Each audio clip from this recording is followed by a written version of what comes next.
بسم اللہ الرحمن الرحیم بسم اللہ الرحمن الرحیم وعن عبد الله بن عمرو بن العاص رضی اللہ تعالی عنہ ان النبي صلی اللہ علیہ وسلم تلا قول اللہ تعالی فی ابراہیم رب إنهن أضللن كثيرا من الناس فمن تبعني فإنه مني وقال عيسى إن تعذبهم فإنهم عبادك فرفع يديه فقال اللهم أمتي أمتي وبكى فقال الله تعالى يا جبريل اذهب إلى محمد وربك أعلم فسأله ما يبكيه فأتاه جبريل فسأله فأخبره رسول الله صلى الله عليه وسلم بما قال فقال الله لجبريل اذهب إلى محمد صلى الله عليه وسلم فقل إنا سنرزيك في أمتك ولا نسوك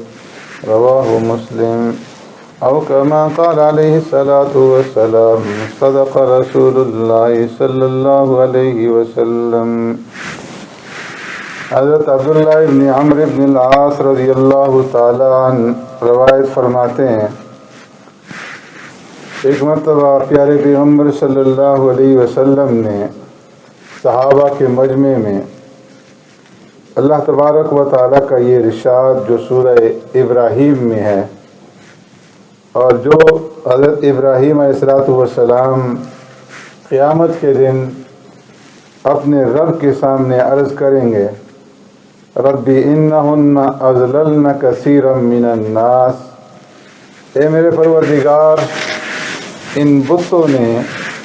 بہت سارے لوگوں کو گمراہ کیا، یہ بہت سارے لوگوں کی گمراہی کا سبب بنے، فمن تبعنی فإنہ منی ومن عصانی فإنک غفور الرحیم، اے میرے پروردگار جن لوگوں نے میری بات مانی، میری اطاعت قبول کی، میری تابعداری اختیار کی، فإنہ منی وہ میرے ہیں، ومن عصانی اور اے اللہ جس نے میری نافرمانی کی، میری بات نہ مانی، فإنک غفور الرحیم بے شک آپ معاف فرمانے والے ہیں، مہربان ہیں، چاہیں تو آپ ان کو معاف فرما دیں اور ان کے اوپر اپنی رحمت فرما دیں۔ اور فرمائیں کہ عیسیٰ علیہ السلام قیامت کے دن اللہ تبارک و تعالیٰ سے یہ کہیں گے، ان تعذبہم فإنہم عبادک، اپنی امت کے بارے میں کہ جب عیسیٰ علیہ السلام سے اللہ تبارک و تعالیٰ پوچھیں گے، اے عیسیٰ انت قلت للناس اتخذوني وامي الهين من دون الله قال سبحانك ما يكون لي ان اقول ما ليس لي بحق ان كنت قلته فقد علمته تعلم ما في نفسي ولا اعلم ما في نفسك انك انت علام الغیوب، کیا تم نے کہا تھا کہ مجھے اور میری ماں کو مجھے چھوڑ کر کے رب بنا لو، رب کو چھوڑ کر کے تم دونوں کو رب بنا لیا جائے؟ تو عیسیٰ علیہ السلام جواب میں کہیں گے، سبحانک، اے اللہ تیری ذات پاک ہے، میرے لیے یہ بات کبھی بھی سزاوار نہ تھی کہ میں لوگوں کو اس بات کی تعلیم دیتا، میں تو صرف تیری وحدانیت کی طرف لوگوں کو پکارا اور تیری توحید کی دعوت دی۔ اور پھر آگے جا کر کے عیسیٰ علیہ السلام اللہ سے کہیں گے، ان تعذبہم فإنہم عبادک وإن تغفر لہم فإنک انت العزیز الحکیم، اے اللہ اگر آپ ان کو عذاب دیں تو یہ تیرے بندے ہیں، آپ کو اختیار ہے، آپ مالک ہیں، جو چاہیں کریں، ان کو عذاب دے سکتے ہیں، آپ سے کون پوچھنے والا ہے۔ لیکن وَإِن تَغْفِرْ لَهُمْ، اگر آپ ان کو معاف فرما دیں تو آپ بڑے ہی معاف فرمانے والے ہیں اور بڑے ہی مہربان ہیں، آپ سے کون پوچھے گا کہ کیوں معاف کیا ہے۔ اور اگر نہ معاف کریں تو آپ رحیم ہیں، حکمت والے ہیں، آپ جانتے ہیں کہ کس کو معاف کرنا ہے، کس کو نہیں معاف کرنا۔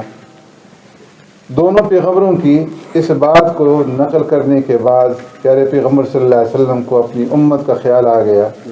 فرفع یدیہ، آپ صلی اللہ علیہ وسلم نے اپنے دونوں ہاتھ اٹھا لیے اور اللہ سے دعا شروع کر دی، اللہم امتی اللہم امتی، اے اللہ میری امت، اے اللہ میری امت، میری امت کو معاف فرمانا۔ میری امت کا کیا بنے گا؟ وبکا، اور پیارے پیغمبر صلی اللہ علیہ وسلم نے رونا شروع کر دیا۔ فقال اللہ تعالیٰ یا جبرائیل، فوراً ہی اللہ تبارک و تعالیٰ نے حضرت جبرائیل صلی اللہ علیہ وسلم سے فرمایا کہ اے جبرائیل، اذهب الى محمد، جاؤ محمد صلی اللہ علیہ وسلم کے پاس فوراً، وربک عالم، اور تیرے رب کو سب کچھ معلوم ہے، تیرے رب کو پوچھنے کی ضرورت نہیں ہے، لیکن محمد صلی اللہ علیہ وسلم کی دل جوئی کے لیے اور ان کی تسلی کے لیے اور اس کے لیے کہ ان کے رب کی ان کی طرف توجہ ہے، پوچھیے ان سے، فَاسْأَلْهُ مَا يُبْكِي، کس چیز نے آپ کو رلا دیا ہے، کیوں آپ رو رہے ہیں؟ فَأَتَاهُ جِبْرِيلُ فَسَأَلَهُ فَأَخْبَرَهُ رسول اللہ صلی اللہ علیہ وسلم ما قال،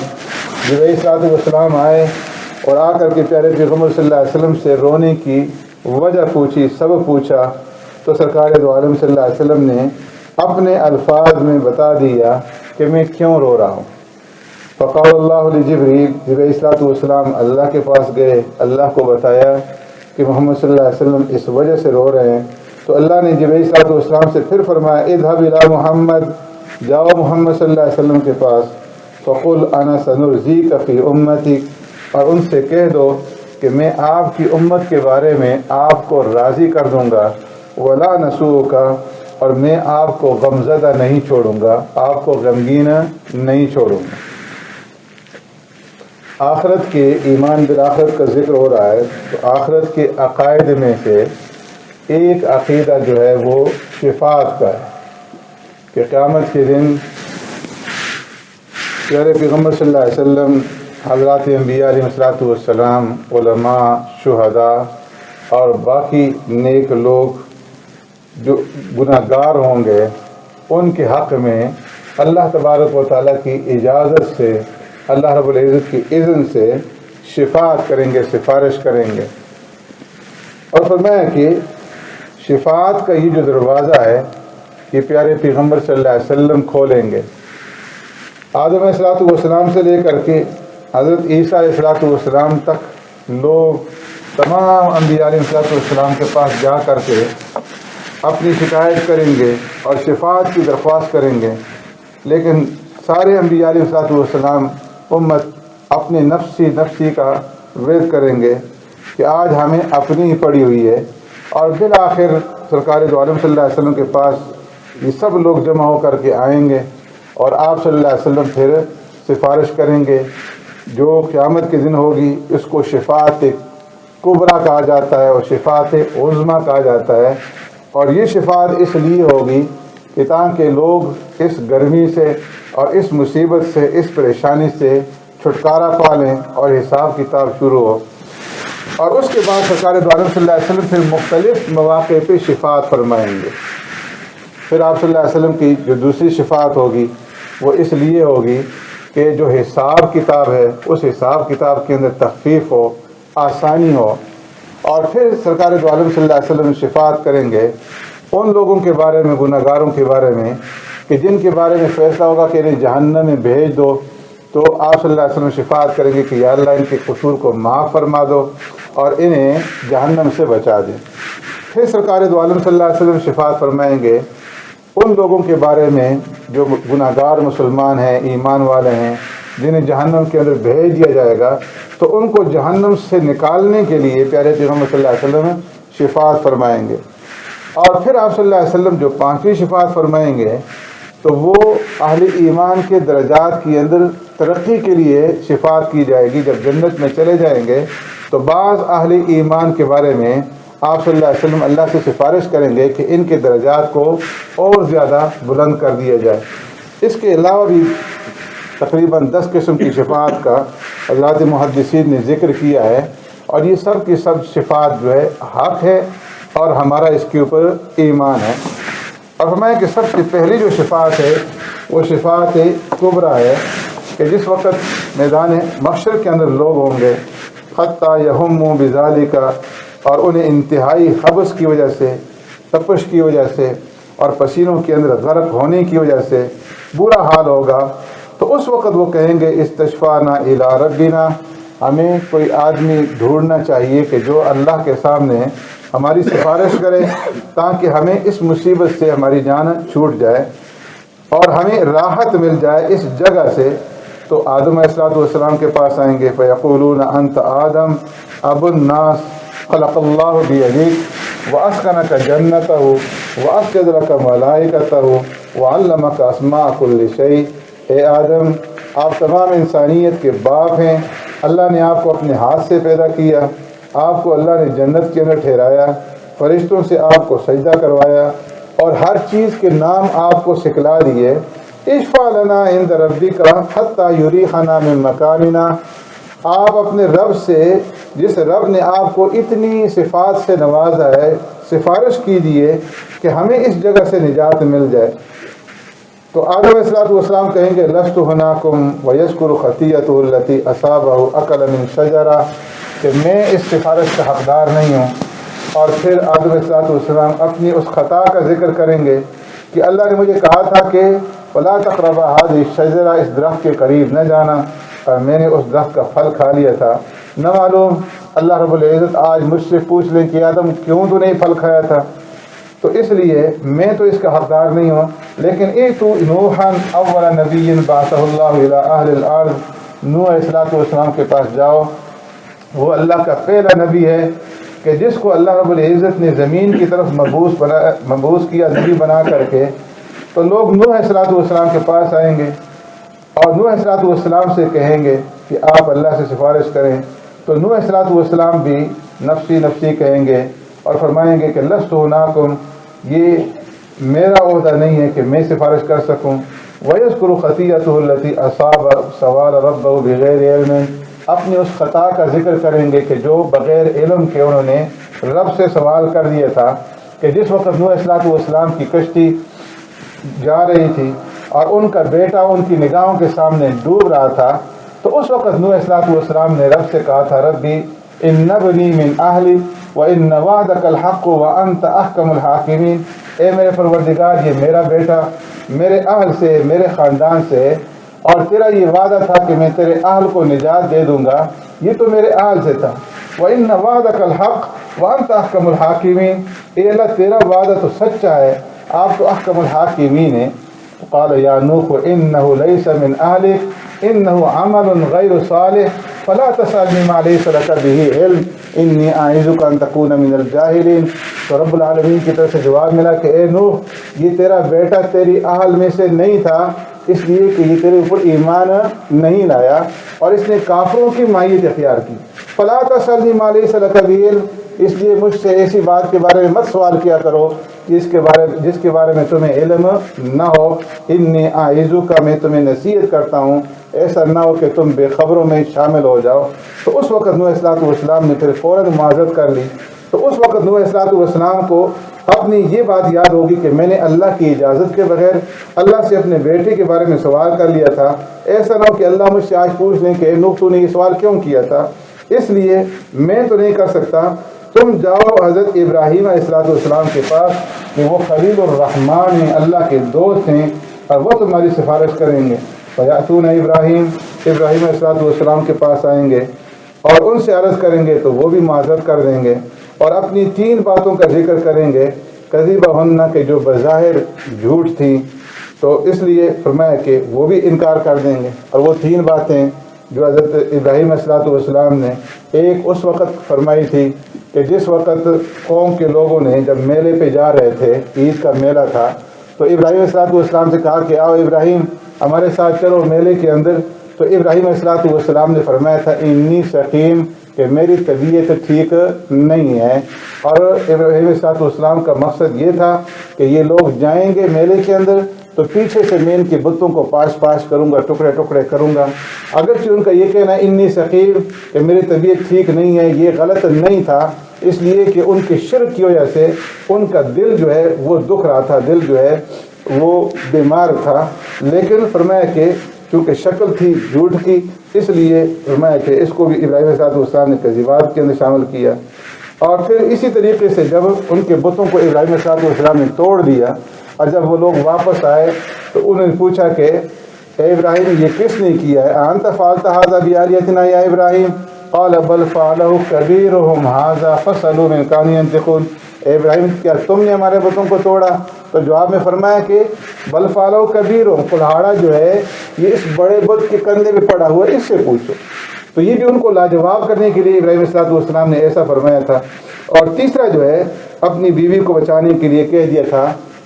ظالم بادشاہ سے کہ یہ میری بہن ہے، حالانکہ وہ بھی غلط نہیں تھا، چچے زاد بہن بھی تھی، ایماندار بہن بھی تھی، لیکن ابراہیم علیہ السلام اس وقت ان باتوں کو یاد کر کے کہیں گے کہ ایسا نہ ہو کہ مجھ سے رب پوچھ لیں کہ تم نے یہ کیوں کہا تھا۔ اس لیے جاؤ موسیٰ علیہ السلام کے پاس، اللہ نے اسے تورات دی اور اللہ نے اس سے براہ راست کلام کیا اور اللہ نے اس کو اپنا مقرب بنایا۔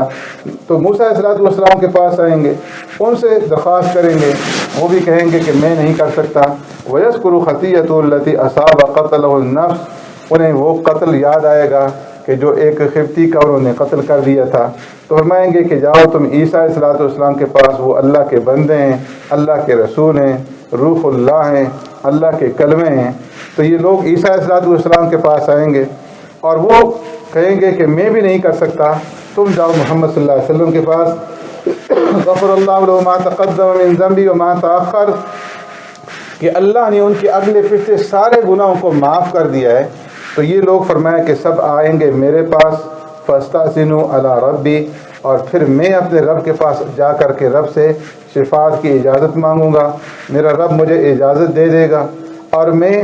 پھر جاؤں گا رب العالمین کی بارگاہ کے اندر اور اس کے سامنے سجدے میں گر پڑوں گا، اور پھر اللہ رب العزت اس موقع پہ مجھے ایسی ایسی دعائیں سکھلائے گا کہ جن دعاؤں کے بارے میں آج بھی مجھے معلوم نہیں ہے۔ اور اس سے آگے کا واقعہ میں نے آپ حضرات کے سامنے پہلے عرض کر دیا تھا کہ کس طریقے سے پھر سرکار دو عالم صلی اللہ علیہ وسلم شفاعت فرمائیں گے۔ تو یہ شفاعت کبریٰ ہوگی کہ جس کے ذریعے سے شفاعت کا دروازہ کھلے گا اور حساب کتاب شروع ہوگا، اور رب العالمین زمین کے اوپر آئیں گے اور بندوں کا حساب کتاب شروع ہوگا میدان محشر کے اندر۔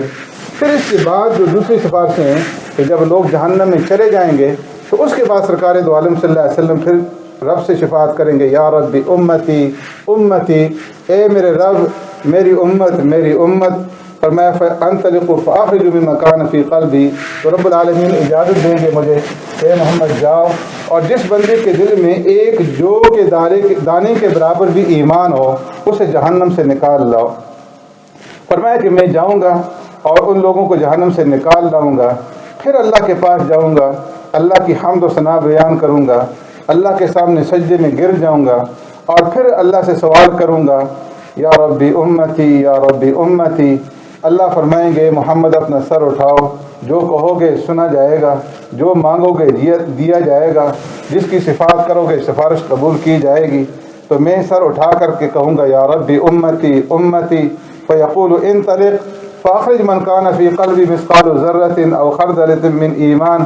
اللہ فرمائیں گے جاؤ جس کے دل کے اندر ایک ذرہ کے برابر بھی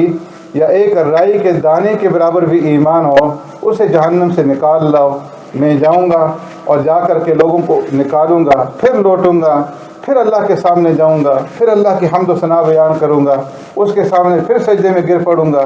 اللہ فرمائیں گے محمد سر اٹھاؤ، جو مانگو گے دیا جائے گا، جس کے بارے میں شفاعت کرو گے شفاعت کی قبول کی جائے گی، جو کہو گے سنا جائے گا۔ میں کہوں گا یا ربی امتی امتی، اے رب میری امت میری امت۔ اللہ فرمائیں گے جاؤ فاخرج من کان فی قلبی ادنا ادنا ادنا مثقال حبۃ خردل من ایمان فاخرجہ من النار، اور جس کے دل میں ذرہ سے بھی کم تیسرے درجے کا بھی ذرہ بھی اگر کوئی ایمان موجود ہے اس کو بھی جہنم سے نکال لے آؤ۔ تو میں جاؤں گا اور جا کر کے ان لوگوں کو بھی نکال لاؤں گا۔ ثم اعود الرابعہ، پھر چوتھی مرتبہ لوٹوں گا، اللہ کی حمد و ثنا بیان کروں گا، سجدے میں گر جاؤں گا، اور اللہ فرمائیں کہ محمد سر اٹھاؤ، جو مانگو گے دیا جائے گا، اور جس کے بارے میں شفاعت کرو گے شفاعت قبول کی جائے گی، جو کہو گے سنا جائے گا۔ میں کہوں گا یا رب اذن لی فی من قال لا الہ الا اللہ، اے رب مجھے اجازت دیجئے کہ جس آدمی نے لا الہ الا اللہ پڑھا ہے اس کو بھی میں جہنم سے نکال لے آؤں۔ تو اللہ فرمائیں گے لیس ذالک ولکن عزتی و جلالی و کبریائی و عظمتی، اے محمد یہ تمہارے لیے لائق نہیں ہے، تمہارے مناسب نہیں ہے، لیکن مجھے میری عزت کی قسم، میرے جلال کی قسم، میری بڑائی کی قسم اور میری عظمت کی قسم، یہ کام میں خود کروں گا۔ اور پھر فرمایا کہ رب العالمین خود جو ہے، جن لوگوں نے یہ کلمہ پڑھا ہوگا لا الہ الا اللہ، خود اس کو جہنم سے نکال دیں گے۔ اور اسی طریقے سے جو باقی پھر اس کے بعد انبیاء ہیں وہ بھی شفاعت کریں گے، فرشتے بھی شفاعت کریں گے، علماء بھی شفاعت کریں گے، شہداء بھی شفاعت کریں گے، یہاں تک کہ جو چھوٹے بچے فوت ہو جاتے ہیں وہ بھی اپنے ماں باپ کے حق میں شفاعت کریں گے۔ اور اسی طریقے سے بعض اعمال جس طرح کہ قرآن کریم ہے یہ بھی اپنے پڑھنے والے کے لیے شفاعت کرے گا، اور روزہ ہے یہ